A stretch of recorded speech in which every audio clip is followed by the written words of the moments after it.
Hello everyone, आज हम बात करने जा रहे हैं कक्षा 11 के अध्याय 2 क्लासिफिकेशन ऑफ लिविंग वर्ल्ड, जीव जगत का वर्गीकरण। तो सबसे पहले अगर वर्गीकरण के वैज्ञानिकी की बात करें तो सबसे पहले अरस्तु वैज्ञानिक आए थे। ठीक है, उन्होंने वृक्ष, झाड़ी और शाक में पादपों को वर्गीकृत किया और प्राणियों के वर्गीकरण में उन्होंने बताया कि लाल रक्त की उपस्थिति और अनुपस्थिति के बारे में बताया। फिर हमारे वैज्ञानिक आते हैं कैरोलस लीनियस। उन्होंने क्या किया, द्विजगत पद्धति विकसित की। उनमें उन्होंने प्लांटी और एनिमिलिया को वर्गीकृत किया। उन्होंने प्लांटी और एनिमिलिया को तो वर्गीकृत कर दिया, लेकिन यूकैरियोटिक, प्रोकैरियोटिक, एक कोशिक, बहुकोशिक, प्रकाश संश्लेषी, अप्रकाश संश्लेषी का उन्होंने वर्गीकरण बताया ही नहीं। ठीक है, फिर धीरे धीरे जैसे जैसे हम आगे बढ़े उस हिसाब से हमको काफ़ी और भी वर्गीकरणों की आवश्यकता प्राप्त हुई। तो जैसे जैसे आगे हम बढ़े तो हमको कोशिका संरचना, कोशिका भित्ति के लक्षण, पोषण की विधि, उनका आवास, प्रजनन की विधियाँ, उनके विकास या संबंध के आधार पर भी उनको वर्गीकृत कर लिखा गया। ठीक है, हम अगर बात करते हैं इस टेबल के बारे में तो इसमें 5 जगत दे रखे हैं: मोनेरा, प्रोटिस्टा, फंजाई, प्लांटी और एनिमिलिया। ठीक है, तो इसको किस पॉइंट्स के आधार पर इनको बांटा गया है, तो सबसे पहले आता है कोशिका प्रकार कैसा है, कोशिका भित्ति कैसी है, केंद्रक झिल्ली कोशिका की संरचना कैसी है, पोषण की विधियाँ कैसी है और प्रजनन की विधियाँ कैसी हैं। इन से डायरेक्ट क्वेश्चन भी एग्जाम में आता है। फिर नेक्स्ट आता है सन 1969। क्वेश्चन आ रखा है यहाँ से 1969 में R.H. विटेकर ने 5 किंगडम क्लासिफिकेशन, 5 जगत वर्गीकरण दिया। उन्होंने मोनेरा, प्रोटिस्टा, फंजाई, प्लांटी और एनिमेलिया, इन 5 को वर्गीकृत किया। इनमें जब इन्होंने वर्गीकृत किया तो उनका आधार क्या था वर्गीकृत करने का? इनका जो आधार था वह कोशिका की संरचना, थैलस संरचना, पोषण की प्रक्रिया, प्रजनन और जातिवर्गीय संबंध उनके मापदंड थे। एग्जाम में क्वेश्चन आ सकता है कि R.H. विटेकर की कौन से मापदंडों के आधार पर उन्होंने वर्गीकरण किया था। ठीक है, फिर जब धीरे धीरे वर्गीकरण हुआ तो बैक्टीरिया, नील हरित शैवाल, मॉस, फर्न, जिम्नोस्पर्म, एंजियोस्पर्म को पादपों के साथ रखा गया था। ठीक है, कोशिका भित्ति का उपस्थित रहना एक समानता थी, इसलिए इनको पादप जगत में रखा गया था, पर इनके जो अन्य लक्षण थे वो एकदम अलग थे। तो इसी आधार पर कभी पहले किसी को किसी में रखा गया, किसी जंतु को पादपों के साथ रख दिया गया। तो इस प्रकार से बाद में धीरे धीरे जो वर्गीकरण जैसे आगे बढ़ा, जैसे क्लेबाइडोमोनास और स्पाइरोगारा भी है।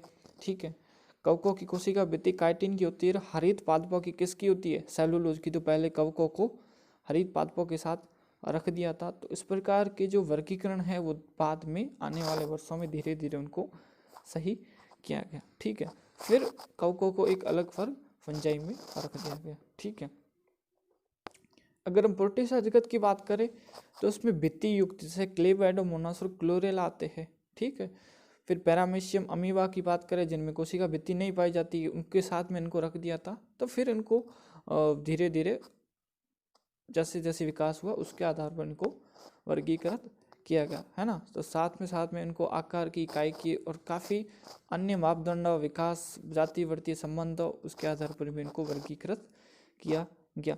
विटेकर ने जो किया था उसमें प्लांटी और एनिमिलिया जगत को हम क्रमशः पादप जगत और प्राणी जगत भी कहते हैं।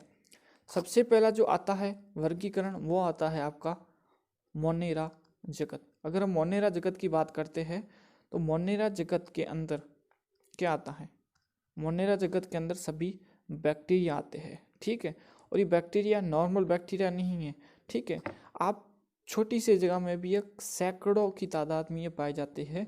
ये गर्म झरनों, मरुस्थल, बर्फ, समुद्र, विषम परिस्थितियों और परजीवी के रूप में काफ़ी जगहों पर इनका आवास पाया जाता है। क्वेश्चन आ रखा है, जो रेड करे हुए हैं वहाँ से क्वेश्चन नीट में पूछे जा चुके हैं। फिर इनका जो आकार होता है, इनको 4 समूहों में बांटा गया है। 4 समूह कौन कौन से हैं? पहला समूह आता है कोकाई, मतलब गोल। ठीक है, फिर आता है बेसिलाई, छड़ाकार, स्पाइरिला, सर्पिलाकार और विब्रियो, कोमाकार। इन 4 प्रकार में इनको बांटा गया है। ठीक है, अगर हम बात करें तो ये कैसे है, जैसे हमने बात करी कोकस, तो ये कैसे है, गोल है।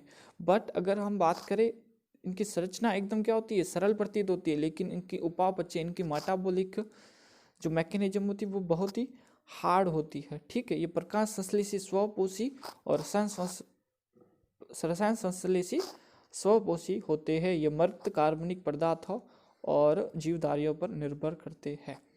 अगर मोनेरा की बात करें तो इसमें आते हैं आर्की बैक्टीरिया, आद्य बैक्टीरिया, पुराने जमाने के बैक्टीरिया जो एकदम काफ़ी लवणीय क्षेत्र, हेलोफी, गर्म झरने, एकदम गर्म, थर्मोएसिडोफिलस, कच्छ क्षेत्र जहाँ पर मेथेन गैस पाई जाती है वहाँ पर इनका आवास होता था। इनकी जो, तो यह प्रतिकूल परिस्थितियों में भी कैसे रह सकती थी, इनकी भित्ति के कारण। ठीक है, इनमें भित्ति में थोड़ी संरचना इनसे भिन्न होती थी। ठीक है, अगर हम मेथेनोजन की बात करें तो जो रूमिनेट्स पशु होते हैं जैसे गाय व भैंस, ठीक है, तो उनके गोबर में भी यह पाए जाते हैं, इनके आंत्र में पाए जाते हैं तथा फिर गोबर में आ जाते हैं, तो जिससे मिथेन गैस का जो बायोगैस है उसका निर्माण भी होता है। फिर आते हैं आद्य बैक्टीरिया के बाद यू बैक्टीरिया। अगर हम यू बैक्टीरिया की बात करें तो नॉर्मली अगर हम रियल बैक्टीरिया कहें, वास्तविक बैक्टीरिया, वो यही है। ठीक है, इनमें कोशिका भित्ति भी पाई जाती है, कसाब भी पाया जाता है, जिससे यह चल सकते हैं। सामान्य उदाहरण साइनोबैक्टीरिया, ब्लू ग्रीन एल्गाई, नील हरित शैवाल इनका सामान्य उदाहरण है। फिर इसमें क्लोरोफिल ए भी पाया जाता है, इसलिए प्रकाश संश्लेषण भी करते हैं। ठीक है, फिर साइनोबैक्टीरिया जो है वो एक कोशिकीय के होते हैं, कॉलोनियल, तंतुमयी, समुद्र स्थल पर और पाए जाते हैं, और इनमें एक जलीनुमा आवरण से ये ढका रहता है, और ये जो गंदगी वाले स्थान होते हैं वहाँ पर ये ज़्यादा फलते फूलते हैं। हमने दो एनाबिना और नॉस्टॉक के बारे में सुना होगा, जो कि नाइट्रोजन को स्थिर करते हैं वायुमंडल में। यहाँ पे ये दिया हुआ, ये गलत दिया हुआ, टेस्ट्रोसिस्ट नहीं, ये हेट्रोसिस्ट है। ठीक है, यह याद रखना, कौन सी जो एक संरचना है जो नाइट्रोजन को स्थिरीकृत करती है तो वो हेट्रोसिस्ट है। ठीक है, रसायन संश्लेषी बैक्टीरिया क्या करते हैं, नाइट्रेट, नाइट्राइट, अमोनिया जैसे विभिन्न कार्बन पदार्थों को ऑक्सीकृत कर एटीपी का निर्माण करते हैं। ठीक है, नाइट्रोजन के साथ साथ ये फास्फोरस, आयरन, सल्फर जैसे जो उनके साइकिल होते हैं उनमें भी यह सहायता प्रदान करते हैं। यह रही संरचना ब्लू ग्रीन एल्गी की। ठीक है, फिर हर कोई बैक्टीरिया, काफ़ी बैक्टीरिया जो होते हैं वो रोगजनक होते हैं और काफ़ी यूजफुल भी होते हैं, जैसे दूध से दही बनाना, एंटीबायोटिक बनाना, लेग्यूम पादपों की जड़ों में नाइट्रोजन स्थिरीकरण करना। इन सब में कुछ जो होते हैं वो मनुष्य, फसलों, फॉर्म, पालतू पशुओं में जैसे हैजा, typhoid, tetanus, citrus cancerous, canker जो है और सारे रोग जो है उत्पन्न करते हैं। ठीक है, अब बैक्टीरिया विभाजन कैसे करते हैं, तो उनका जो विभाजन होता है ना, वो नॉर्मली कोशिका विभाजन द्वारा होता है, लेकिन विपरीत परिस्थितियों में ये क्या करते हैं, इस प्रकार से डीएनए का स्थानांतरण कर देते हैं। पहले डीएनए एक में होता है, जैसे ये डीएनए स्थित है किसी में, फिर वो दो आपस में संरचनाएं बना देता है और डीएनए की भी कॉपी बन जाती है, जो कि दो बैक्टीरिया में चली जाती है। फिर एक आता है माइकोप्लाज्मा, यहाँ से भी क्वेश्चन आ रखा है ना। माइकोप्लाज्मा जो है वो सबसे छोटी जीवित कोशिका है, जो कि ऑक्सीजन के बिना भी जीवित रह सकती है और रोगजनक है, और कोशिका भित्ति बिल्कुल भी नहीं पाई जाती है। पूरा पैरा जो है वो इम्पोर्टेंट है। मोनेरा की बात करते हैं प्रोटिस्टा की। प्रोटिस्टा को बात करें तो प्रोटिस्टा में एक कोशिक यूकैरियोटिक जीव आते हैं। ठीक है, इन्हें प्रकाश संश्लेषी प्रोटिस्टा कहते हैं, और वही कुछ वैज्ञानिक उनको क्या कहते हैं, एक पादप की तरह इनको बताते हैं। इनमें क्राइसोफाइट्स, डायनोफ्लेजिलेट, यूग्लिनोइड, अवपंक कवक और प्रोटोजोआ, ये जो 5 इनके प्रकार है, डायनोफ्लेजिलेट, क्राइसोफाइट्स, यूग्लिनोइड, अवपंक कवक, कवक और प्रोटोजोआ, ये सभी इनमें आते हैं। मोस्टली ये क्या है, जलीय होते हैं। इनमें सुसंगठित केंद्रक पाया जाता है और अन्य मेम्ब्रेनियस ऑर्गन भी पाए जाते हैं, और इनमें कसाब और पक्षमाप भी पाए जाते हैं। इनमें जो प्रजनन की विद्या वो अलैंगिक, कोशिका संलयन, युग्मक, जाइगोट बनाने की विधि और लैंगिक प्रजनन भी करते हैं। तो सबसे पहले हम बात करते हैं प्रोटिस्टा के क्राइसोफाइट्स की। क्राइसोफाइट्स की बात करें तो इसके अंतर्गत डायटम तथा सुनहरे शैवाल डेस्मिड आते हैं।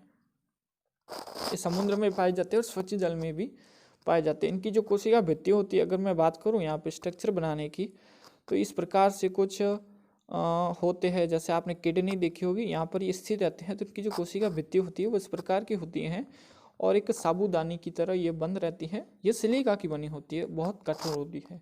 जब ये नष्ट हो जाती है अंदर से, तो जो उनकी कोशिका भित्ति है वह जो समुद्र की सतह पर नष्ट नहीं होती है ना। इनकी जो, क्योंकि वो सिलिका की बनी होती है, तो फिर धीरे धीरे डाइट में मृदा का रूप ले लेती है और ये जो कण के रूप में होती है, इसलिए इसका उपयोग पॉलिश करने, तेल में, निस्यंदन में और समुद्र के प्रमुख उत्पादों के रूप में। इसका क्वेश्चन आ रखा है, समुद्र के प्रमुख उत्पादक कौन है। ठीक है, फिर बात करते हैं डायनोफ्लेजिलेट की। इसमें हरे, पीले, नीले और लाल रंग के जो वर्णक है वो पाए जाते हैं। फिर दूसरा, इसमें कड़ी पट्टियां भी पाई जाती है सेलुलोज की। इनमें दो कसाब, क्वेश्चन आ रखा है, दो कसाब कैसे पाए जाते हैं, एक तो पाया जाता है लंबवत, दूसरा पाया जाता है अनुप्रस्थ। फिर आता है लाल डायनोफ्लेजिलेट, जो कि समुद्र में विष जो होता है, जब एकदम इनमें जो विस्फोट होता है तो उनमें लाल तरंगें हम देखने को मिलती है, और ये जो है वो विष के कारण ये काफ़ी अन्य जीव जंतुओं को भी समुद्र में मार देते हैं। इसका उदाहरण क्या है, गोनिया लेक्स। ठीक है, फिर हम नेक्स्ट बात करते हैं यूग्लिनॉइड की, जो कि प्रोटोजुआ में आता है। तो ये स्वच्छ जल में पाए जाते हैं। कोशिका भित्ति की जगह इनमें क्या होता है, पेलिकल पाई जाती है, जो कि लचीला बनाती हैं।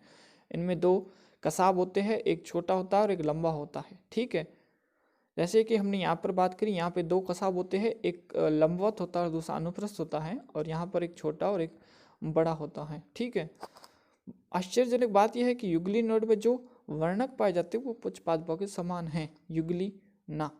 ठीक है, तो यहाँ पे आप जो चित्र देख रहे हैं यूग्लिना का ही है। एक इसमें एक बड़ा कसाब आपको यहाँ दिख रहा है और एक दूसरा यहाँ पे छोटा होता है। ठीक है, फिर बात करते हैं अवपंख कवक की। ठीक है, अवपंख कवक क्या होता है, प्रोटोजुआ का ही एक उदाहरण है।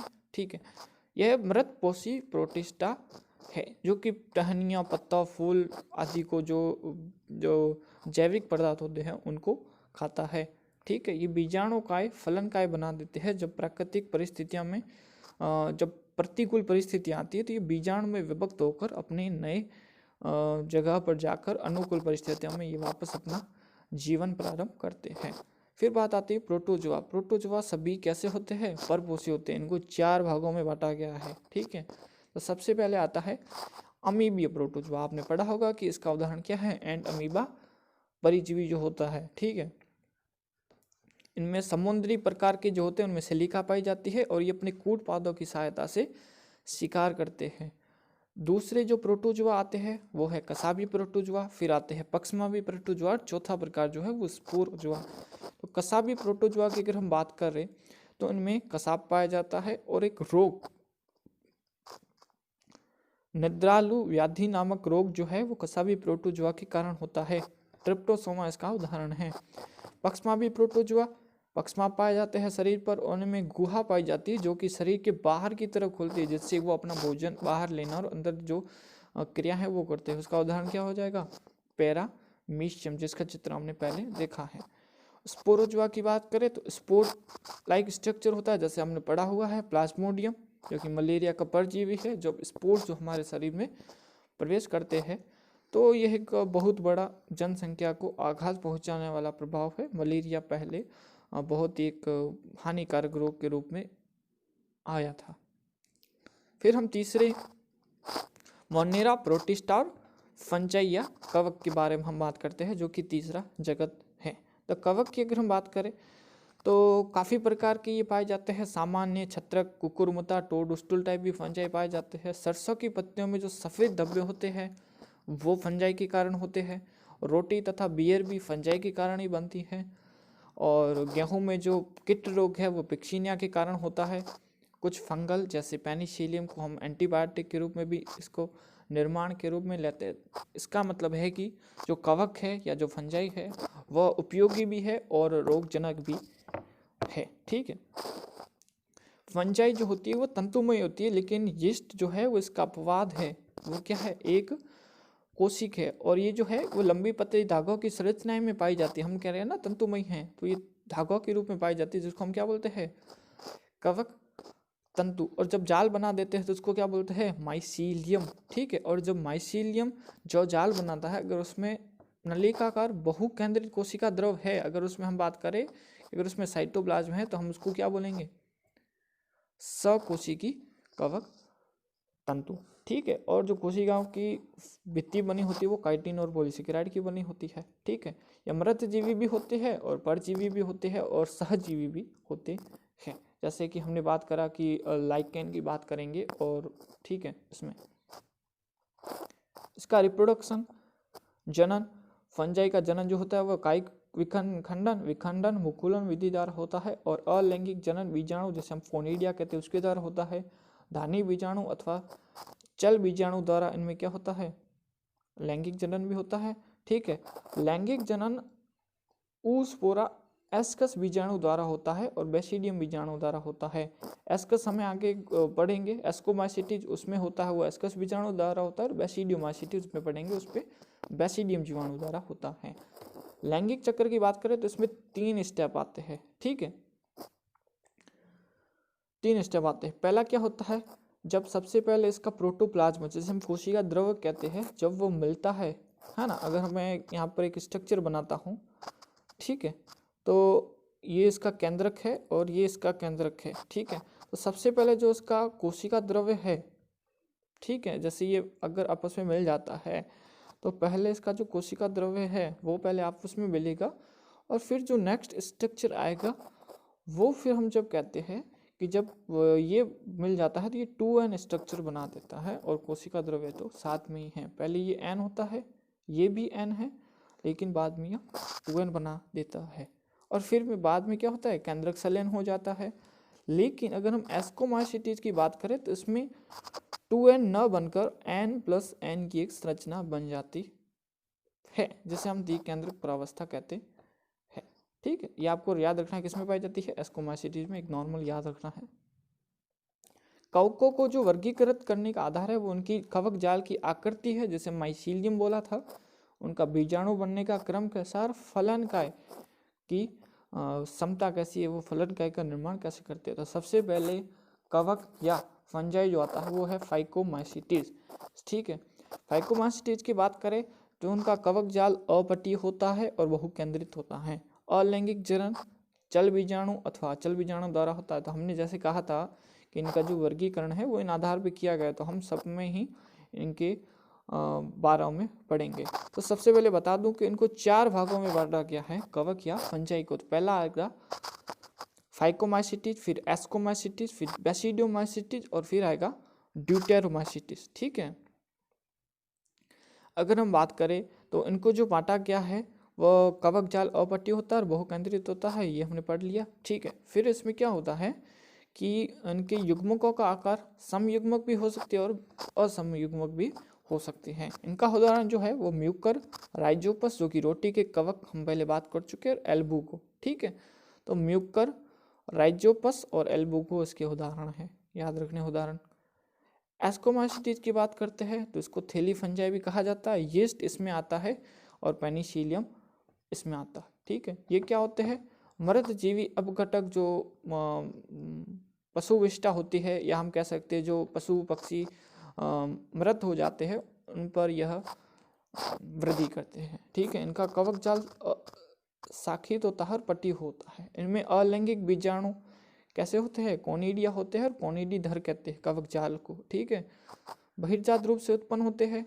एस्कोमाइसिटीज है इसलिए एस्कस बीजाणु कहते हैं, जो कि अंतर्जातीय उत्पन्न होते हैं। ये याद रखना है कि अंतर्जातीय कौन है और बहिर्जातीय कौन है। ठीक है, इसके उदाहरण है एस्परजिलस, क्लेविसेप और न्यूरोस्पोरा।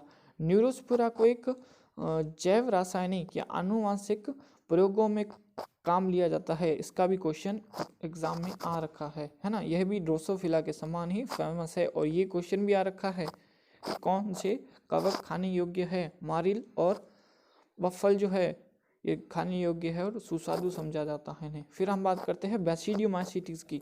ठीक है, बेसिडियोमाइसिटीज की अगर बात करें तो ये मिट्टी में, लट्ठे, वृक्ष के ठूंठों तथा सजीव के अंदर परजीवी के रूप में पाए जाते हैं। कवक जाल शाखी तथा पट्टीय होता है। अलैंगिक बीजाणु प्राय नहीं बनते हैं, लैंगिक अंग नहीं होते हैं। ठीक है, बेसिडियम में केंद्रक संलयन, कैरियोगेमी तथा मियोसिस होता है। इसमें 4 बेसिडियम बीजाणु बनते हैं जो कि बहिर्जात उत्पन्न होते हैं। इनके उदाहरण एगेरिकस जिसे हम मशरूम कहते हैं, ऑस्ट्रेलिगो पिक्सिनिया। ठीक है, अगर आपको इनके शॉर्ट ट्रिक चाहिए कि कवक को कैसे याद करना है कि पहले फैगोमाइसीटा आ जाएगा, फिर एस्कोमाइसीटा आ जाएगा, फिर बेसिडियोमाइसीटी जाएगा, फिर ड्यूटेरोमाइसीटी आ जाएगा और उनके उदाहरण क्या है, तो आप कमेंट करके बता सकते हैं और मैं उस पर वीडियो बनाने की कोशिश करूँगा। ठीक है, फिर हम बात करते हैं ड्यूटेरोमाइसीटीज की, जिन्हें अपूर्ण कवक कहा जाता है। अपूर्ण कवक क्यों कहा जाता है? क्योंकि न तो इनमें अलैंगिक तथा लैंगिक अवस्था ज्ञात हो पाती है। ठीक है, ड्यूटेरोमाइसीटीज एक ऐसा वर्ग है, जैसे हमने किसी कवक की खोज की, हमको वो पता नहीं है कि वो फाइकोमाइसीटीज है, एस्कोमाइसीटीज है या बेसिडियोमाइसीटीज है, तो हम उसको किस में डाल देते हैं? ड्यूटेरोमाइसीटीज में। जब उसका आधार या उसके जो हम आधार में उसको वर्गीकृत करके फिर उच्चतम वर्गों में उनको रख देते हैं। ठीक है, तो ड्यूटेरोमाइसीटीज केवल अलैंगिक बीजाणु द्वारा जनन करते हैं, जिसे कोनिडिया कहते हैं। कवक जाल पट्टीय तथा साकित होता है और मृतजीवी होते हैं। अधिकांश सदस्य जो होते हैं वो अपघटक होते हैं और खनिज साइकिल जो होते हैं खनिज के चक्रण में सहायता प्रदान करते हैं। ऑल्टरनेरिया, कॉलेटोट्राइकम और ट्राइकोडर्मा, ये जो 3 उदाहरण हैं वो आपको याद रखना है। पहले हमने बात की मोनेरा, फिर हमने बात की प्रोटिस्टा, फिर हमने बात की फंजाई के बारे में, हम बात कर रहे हैं प्लांटी के बारे में। ठीक है, तो आपको प्लांटी के बारे में हम देखते हैं क्या होता है। प्लांटी मतलब पादप किंगडम। ठीक है, कुछ जो पादप होते हैं वह कीटभक्षी होते हैं, जैसे ब्लैडर वर्ट और वीनस फ्लाई ट्रैप। ठीक है, और कुछ परजीवी के उदाहरण है जैसे अमरबल, जैसे कसकुटा भी कहते हैं। पादप जगत की हम बात आगे करेंगे अध्याय 3 में। और प्लांटी जगत में काफ़ी आते हैं, जैसे सेवाल, ब्रायोफाइटा, टेरिडोफाइटा, जिम्नोस्पर्म और एंजियोस्पर्म। फिर आते हैं हम इसमें आगे यह भी बढ़ेंगे कि इसमें जो है वो 2 सुस्पष्ट अवस्थाएं पाई जाती हैं, जिसे हम युग्मकोद्भिद और बीजाणुभिद कहते हैं, जैसे हम 2n और n भी कहते हैं। तो उनका जो अल्टरनेटिव जो जनरेशन होता है या संतति एकाकरण के बारे में हम बात करेंगे कि कौन किस पर कौन सी जो युग्मकोद्भिद बीजाणुभिद पर आश्रित है या बीजाणुभिद युग्मकोद्भिद पर आश्रित है या दोनों एक दूसरे से फ्री है, आश्रित नहीं है, तो उन सब के बारे में हम बात करेंगे और चैप्टर नंबर हम 3 में बात करेंगे। फिर आपका आता है एनिमल किंगडम। हमको पता है कि क्या होते हैं, विषमपोषी होते हैं। ठीक है, और कोशिका भित्ति जो है वो नहीं पाई जाती है। ठीक है, फिर हम बात करते हैं विषाणु की, वायरस, विरोध तथा जैसे हम लाइकेन के बारे में भी हम बात करेंगे। ठीक है, तो वीटेकर ने जो है वो 5 पद्धति तो सुझाव दी, लेकिन उन्होंने वायरस के बारे में नहीं बताया, विरोध के बारे में नहीं बताया और लाइकेन के बारे में नहीं बताया।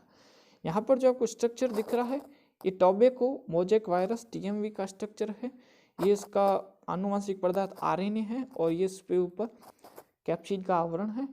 और यह जो है वो बैक्टीरियोफेज जीवाणुभोजी है। ये इसका शीर्ष है, कॉलर इसका आच्छद और इसके पूंछ है, एक बनाया गया इसको। ठीक है, अगर हम बात करें वायरस एक अकोशिक होता है और इसकी जो कोशिका होती है उसको बाहर से वो रवेदार होती है, क्रिस्टलाइजेशन हम उसको कर सकते हैं। ठीक है, वायरस के जो इसमें वैज्ञानिक है वो भी आपको याद रखने हैं। तो वायरस का अर्थ होता है विष, विषैला तरल। ठीक है, पाश्चर DG इवानोस्की ने 1892 में उन्होंने तंबाकू में मोजेक वायरस को पहचाना और उसे मोजेक वायरस नाम दे दिया। फिर वायरस नाम क्यों दिया? क्योंकि वो बैक्टीरिया प्रूफ फिल्टर से भी निकल गया, तो उससे भी छोटा है, तो उन्होंने उसको नाम दे दिया वायरस। ठीक है, फिर आए MW बेजरेनिक, जैसे 1898 में उन्होंने क्या किया कि तंबाकू के जो संक्रमित पादप थे उनसे उन्होंने क्या निकाला, एक तरल पदार्थ निकाला और जो स्वस्थ तंबाकू के पादप थे उन पर डाल दिया। ठीक है, तो वो भी क्या हो गए, उस रोग से पीड़ित हो गए। तो उन्होंने क्या कहा, कंटेजियम वाइनम फ्लूइडम, मतलब संक्रामक जीवित तरल, है ना। तो वो एक वायरस किसी दूसरे व्यक्ति को, किसी दूसरे पादप को भी संक्रमित कर सकता है। फिर वैज्ञानिक आए WM स्टानले 1935। उन्होंने वायरस को क्या किया, क्रिस्टलाइज किया। क्रिस्टलाइज करने से उनको पता चला कि वायरस में क्या पाया जाता है, प्रोटीन पाया जाता है। ठीक है, वायरस जो होता है वो अविकल्पी परजीवी है, क्योंकि वो मेजबान के जो होस्ट के, जब मेजबान शरीर के बाहर तो वो निष्क्रिय रहता है, और जब वो प्रवेश करता है तो वो उसको मैकेनिज्म के ऊपर इफेक्ट डालता है। ठीक है, फिर अगर हम बात करें तो वायरस में प्रोटीन तो होता है, उसके साथ साथ RNA और DNA भी पाया जाता है। ठीक है, और RNA और DNA पाया तो जाता है, लेकिन दोनों साथ में नहीं पाए जाते, ये भी आपको याद रखना है। ठीक है, यहाँ पर ये जो लाइन दे रखी है इसको भी आपको याद रखना है कि पादप वायरस में क्या होता है, एक लड़ी वाला RNA होता है। जंतु वायरस है तो उसमें एक अथवा दो लड़ी वाला RNA और DNA होता है। बैक्टीरियल और नहीं अथवा, ठीक है, और बैक्टीरियल वायरस अथवा जीवाणु भोजी में क्या होता है, दोहरी लड़ी वाला DNA होता है। इसका जो आवरण होता है जिसको स्टानले ने क्रिस्टलाइज किया था उसको हम कैप्सिड कहते हैं। ठीक है, और उसकी जो इकाइयाँ होती है उसको हम क्या कहते हैं, कैप्सोमियर। ठीक है, वायरस के बारे में आपको पता ही है कि जैसे मम्स रोग हो गया, चेचक, हर्पीज, इन्फ्लुएंजा, काफ़ी रोग है। मनुष्य में अगर हम बात करें एड्स की, और पौधों में भी काफ़ी रोग हैं, मोजैक बनना, पत्तियों का मुड़ना, कुंचन, पीला होना, सिरा स्पष्टता, बोनापन, उनके वृद्धि में अवरुद्ध डालना, यह सब जो है। और वर्तमान में कोरोना वायरस जो कि है उससे आप परिचित ही है। ठीक है, फिर हम बात करते हैं वायरस ने भी एक छोटा विरोइड 1971 में T.O. डाइनर ने एक नया संक्रामक कारक खोजा जो वायरस से भी छोटा था, उसको उन्होंने विरोइड नाम दिया। ठीक है, और पोटेंटो स्पिंडल ट्यूबर रोग नाम वो उत्पन्न करता था। विरोइड में RNA था, लेकिन आवरण जो वायरस में पाए जाते थे उसका अभाव था। ठीक है,